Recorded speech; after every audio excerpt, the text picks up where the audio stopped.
¿Cómo nos informamos los adultos chiquitos? ¿Cómo creamos contenido? Bienvenida a toda la gente a La Segunda Edad, el espacio donde aprendemos juntas herramientas para analizar información en medios digitales. Hoy con esta pregunta que nos moviliza un montón y es ¿cómo verificamos las juventudes la información y cómo podemos crear contenido en un mundo de fake news, likes y algoritmos? Este podcast comenzó de que no se vive de la misma manera la juventud entre los 15, 19 años a los 22, 28 años, 30 a veces, y por eso nos trajimos como esta conversación, como qué está pasando con los adultos chiquitos, qué está pasando en esta segunda edad.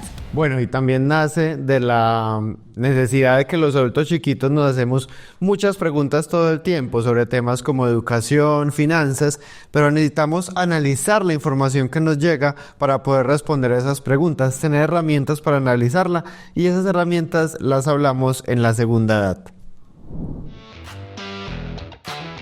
Nos subimos al simulador de la adultez y ya no nos podemos bajar.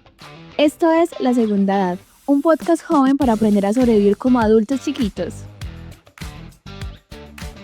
Hoy vamos a hablar de verificación y creación de contenido. ¿Cómo hacerlo? Hay una receta, una fórmula mágica, un paso a paso. ¿Qué es eso de la alfabetización mediática y digital? Y vamos a comenzar de una contándoles sobre esa receta para verificar información. Receta para verificar la información que consumes. Paso 1. Precalienta la confianza. Ajusta el termostato según el nivel de confianza. Si está frío, mucha desconfianza, analiza más. Si está caliente, mucha confianza, pero ojo, no olvides una pizca de verificación o la receta puede quemarse y dejarte vulnerable a manipulaciones. Paso 2. Agrega una taza de pensamiento crítico. Mezcla bien para evitar tragar entero, caer en sesgos que alteren el sabor de tu análisis. Paso 3. Incorpora una taza de identificación de emociones. Observa qué te provoca la información, miedo, rabia, alegría. Identificarlo permite analizar con cabeza fría. Paso 4. Añade las especias clave. Una cucharada de comprobación de fechas. ¿Es actual o está descontextualizada? 2 cucharadas de análisis de fuente. ¿Quién la creó? ¿Tiene alguien detrás? Una pizca de citas confiable. ¿Son diversas y verificables? Un puñado de narrativa sazonada. ¿Qué historia está construyendo esta información? ¿A quién le favorece? Paso 5. Agrega un chorrito de herramientas digitales. Usa verificadores y buscadores que, como el aceite de oliva, realzan el sabor final. Paso 6. Paciencia. Deja que los ingredientes se mezclen bien antes de compartir. ¿Le servirías a tu familia un plato rancio? Piensa lo mismo con la información. Resultado, un plato con información transparente, bien balanceado, listo para compartir con confianza. Te invito a escuchar La Segunda Edad, el podcast para adultos chiquitos donde tratamos temas como este. Súper claro, Teo, cómo es esta receta para verificar la información, cómo coger el sazón también y cómo identificar los sesgos, así que muy útil también para esto, análisis de la información. Bueno, y seguimos ahora en la clave que estamos de recetas. Cami nos hizo un paso a paso para crear contenido. Veámoslo. ¿Cómo crear contenido y no desinformar en el intento? En 5 pasos. Paso 1. Elige el tema. Elegir el tema es como seleccionar el trend. ¿De qué quieres hablar? Una noticia, una historia, un perfil, una opinión sobre cierto tema. Y elige ese tema pensando que quieres conectar con una audiencia o público específico. ¿Cómo le hablarías? Paso 2. Ubica las fuentes. Ubica personas, organizaciones o fuentes que tengan experiencia en estos temas. Para esto te puedes hacer las siguientes preguntas. ¿Qué pruebas se tienen para sustentar lo que se dice? ¿La información está lo suficientemente actualizada? ¿Esta información podría afectar directamente a una persona o un colectivo? Paso 3. Haz un guión. Estructura tu mensaje. Comienza con un gancho, incluye datos y termina con un llamado a la acción. Este momento es súper clave para poder identificar tus sesgos. Reconoce tu preferencia informativa.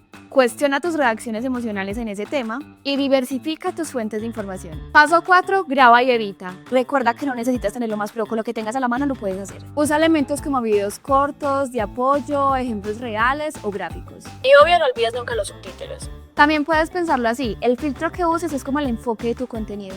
¿Quieres que sea educativo, divertido o reflexivo? Además es muy importante porque el filtro cambia cómo las personas ven tu mensaje. Paso 5. Publica y nunca dejes solo tu video. Publicar es solo el comienzo. Interactúa con los comentarios, responde preguntas y usa el contenido como punto de partida para comenzar conversaciones. Un video a veces no es suficiente para abordar todo un tema. Por eso puedes complementar. Pero ten en cuenta que si un comentario no te gusta o no estás de acuerdo, o incluso puede ser ofensivo, tómatelo con calma, respira, no te lo tomes personal y responde con más información verificada si así lo quieres hacer.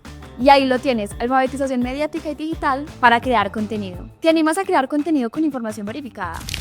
Cami, qué interesante porque hay muchos elementos que tú das para la creación de contenido que yo los doy también a los espectadores para analizar ese contenido. Entonces crear pensando en estos elementos permite también a la audiencia hacer un análisis pues más integral para saber si la información que se está dando es de calidad o no. Hay un match entre esos dos contenidos. Así es, Teo, y con estas recetas, este paso a paso de crear y verificar información, pues también la idea es que nos detengamos un momentico para hacer una pregunta de fondo y es ¿cómo nos informamos las y los jóvenes en Colombia? De hecho, Teo, consultamos datos de We Are Social, una agencia creativa que monitorea la actividad global de Internet y sus formas de uso, y nos cuenta unos datos muy interesantes. Por ejemplo, cada año sacan el reporte digital 2024 Colombia y estos son 3 datos que nos llamaron la atención. El primero, Teo, es que la medida de edad de la población que usa Internet es 31 a 32 años más o menos. Esto es un dato pues como relevante. Y otro dato importante es que los picos más altos de población que usa Internet son los jóvenes entre 20 y 34 años, justo esos jóvenes con los que queremos conversar y que queremos conectar con este podcast de la segunda edad. Hay también algo muy interesante y es las 3 razones para usar Internet, pues las principales es encontrar información, buscar cómo hacer cosas y estar en contacto con personas cercanas como familiares y amistades. Y esto es muy importante también porque nuestro medio principal para buscar información pues es el mundo digital, es el Internet. Y por eso la pregunta de cómo estamos verificando o analizando, recibiendo toda esta información en el mundo digital. Cami, qué interesantes estos datos que nos dicen que en Colombia la mayoría de personas que consumen Internet son los jóvenes. Te cuento que también el ejercicio que hicimos incluyó analizar 2 reportes de la firma Cifras y Conceptos, que es una firma especializada en datos y análisis de la información. El primer reporte que vimos es el panel de opinión, en el que recopilan y analizan percepciones y opiniones de líderes de opinión en Colombia. Hay un dato muy interesante, es que entre los líderes nativos del entorno digital hay varios jóvenes, entre ellos Jerón, Francisco Javier Vera, Laura Camila Vargas y Lali, pero un dato también interesante es que ningún joven aparece en la lista de los columnistas más leídos. Es decir, si hay una creación de contenido que ven en redes los líderes de opinión, pero todavía la opinión de los jóvenes no es como muy referente en el país para informarse. De Cifras y Conceptos, otro reporte que vimos se llama el 9º estudio de percepción de jóvenes con aliados con la Universidad del Rosario y El Tiempo, y allí 2 datos que llamaron nuestra atención.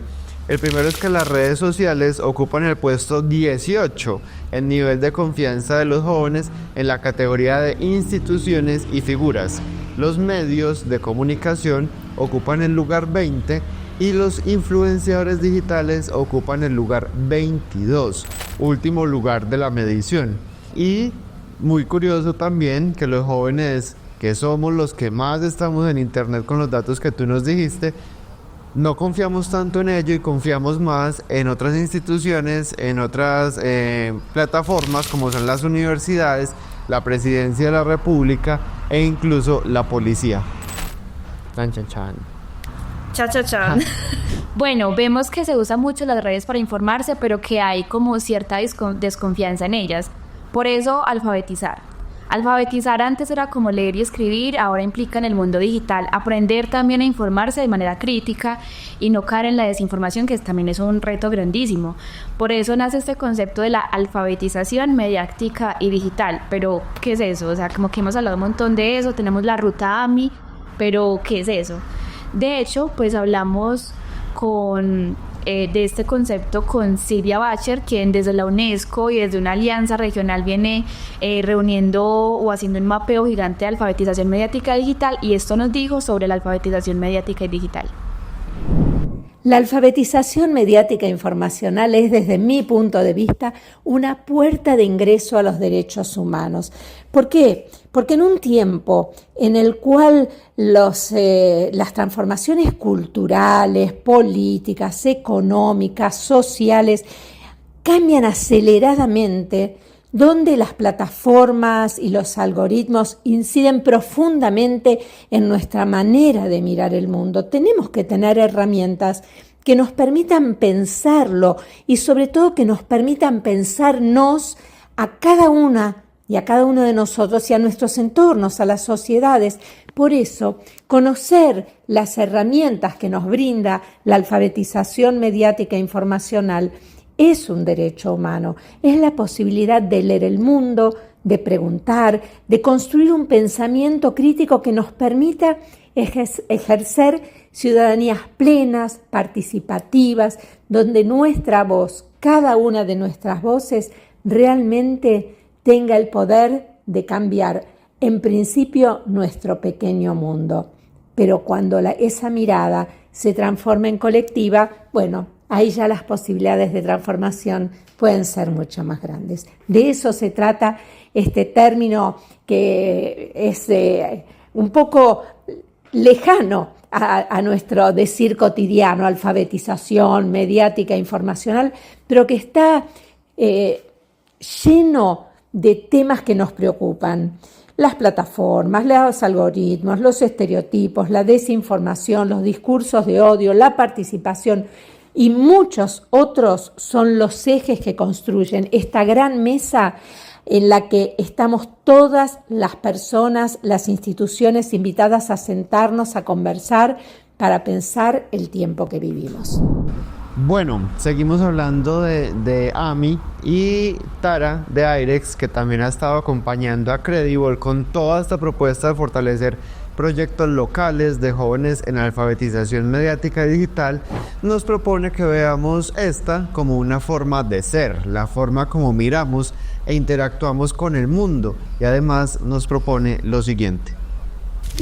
Cada vez que uno estás navegando internet, cada vez que interactúas con cualquier medio social o de cualquier tipo, lo vas haciendo a través de la lente, la perspectiva de la alfabetización mediática y digital, como si fuera como con un par de espejuelos que te ayuda en ver el mundo con más claridad y que te ayuda a ser más eficaz, más efectivo en tu interactuación con el mundo. Por ejemplo, cada vez que vayas interactuando con cualquier tipo de medio, te preguntas sobre las motivaciones de la persona en lo que creó, en que lo creó. Por ejemplo, que está tratando de manipularme o simplemente influirme, si está tratando de educarme o tal vez conmoverme emocionalmente. Por ejemplo, notarás tus propias reacciones emocionales a los medios, a los postings, etc. Y si son abrumadoras, las regularás.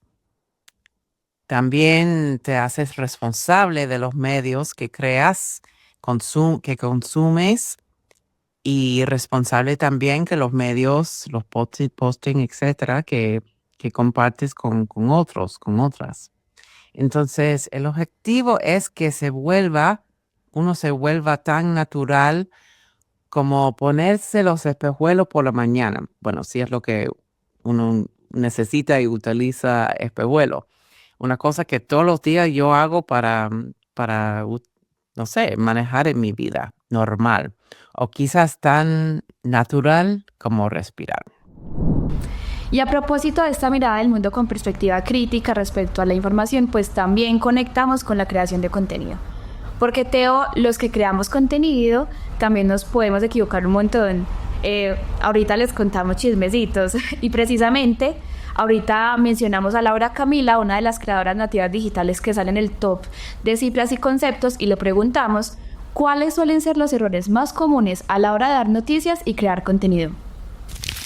Considero que uno de los errores más comunes a la hora de dar noticias y crear contenido puede ser caer en los lugares comunes, es decir, repetir lo que otros están haciendo en vez de ser originales, tener nuestra propia voz, nuestro propio estilo.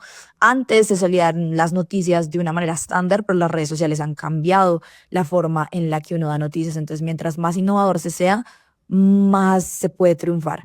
Lo segundo, caer en la desinformación, en las fake news. Ahora, con tanta información que está disponible en Internet, con la inmediatez que nos permiten las redes sociales, como por ejemplo Twitter, podemos caer en la desinformación y podemos terminar dando una noticia de manera irresponsable, sin confirmar las fuentes, sin tener un doble chequeo, que era algo que permitían pues que tienen los medios de comunicación tradicionales, un editor, un subeditor, muchas personas detrás de una noticia. Pues acá a veces los creadores de contenido estamos solos, creamos nuestro propio contenido sin tener mucha verificación. Entonces un gran error sería no verificar la información, que sea correcta, que no sea falsa, contrastar fuentes. Creo que esos dos errores son fatales, y si los erradicamos, pues el contenido será bastante bueno y exitoso. Bueno, Cami, yo no voy a dejar que nos vamos sin ese chismecito. ¿Alguna vez te has equivocado creando contenido? Un montón, sobre todo cuando estaba iniciando, pero tengo una historia muy particular, y es que trabajaba en un medio y recuerdo que por leer a las carreras y publicar, terminé publicando una nota que fue 2 días viral en Twitter. Eso lo posteó hasta el alcalde.